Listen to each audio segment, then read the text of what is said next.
दुर्ग में देसी शराब भट्टी के तीर में चलत अहाता के विरोध में दुर्ग जिला शिवसेना डहारले आज जिला प्रशासन ला ज्ञापन सौंपे गिस। दुर्ग जिला शिवसेना के अध्यक्ष सम्राट सिंह बताइन की एकर सेती मांग करे गे है कि यहाँ के महिला और परिवार वाला मन ला अहाता के चलाए के सेती बहुत दिक्कत होते, काबर की आए दिन यहाँ कोनो न कोनो छेड़खानी और अपराध की घटना होत रही थे। यही ला रोके बर अहाता ला हटाए के मांग करे गे है, जिला ज्ञापन में लिख के दे गे है। देसी शराब भट्टी के सामने जो अहाता चल रहा है, जिससे बहुत ज्यादा महिलाओं को परेशानी दिक्कतें जो होती है, वहाँ के लोगों को जो परेशानी हो रही है, उसके अवैध के बाहर में जो मांस मटन जो बेचा जा रहा है, उसके खिलाफ हम लोग ज्ञापन देने के लिए आए हुए थे। अब हमारी तरफ ये बोला गया कि 10 से 10 दिन के अंदर कम से कम उसमें अपन लोग कार्रवाई की जाएगी। अब 10 से 10 दिन में अगर कार्रवाई नहीं करते तो फिर शिवसेना अच्छा एक्शन ले। एबेरे में शिवसेना के पदाधिकारी मन की 10 दिन के मोहलत तो दे गए है शिवसेना डहारले, फिर अगर 10 दिन में कोनो किस्म की कार्रवाई नहीं करे जाही तो शिवसेना डहारले उग्र आंदोलन और प्रदर्शन और विरोध प्रदर्शन दोनों करे जाही। दारू भट्टी जो देसी मदिरा दुकान और अंग्रेजी मदिरा दुकान के सामने जो हाथा चल रहा है, जो ठेले में चखना पानी पाउच वगैरह बेच रहे हैं, उनका हमारा विरोध था।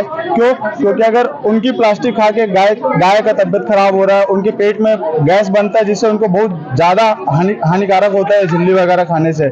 उसके लिए हम लोगों ने आज आए थे और ज्ञापन दिया कलेक्टर महोदय और आबकारी विभाग को, जिससे अपने को आश्वासन मिला आबकारी विभाग से कि हम उसमें एक्शन लेंगे।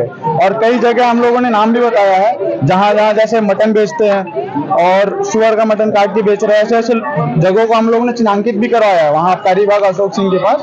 उसके लिए हमको आश्वासन मिला है कि इसमें कार्रवाई होगा और अगर कार्रवाई नहीं करते हैं तो इस पर उग्र आंदोलन करेगी शिवसेना। ब्यूरो रिपोर्ट उटलंगा न्यूज।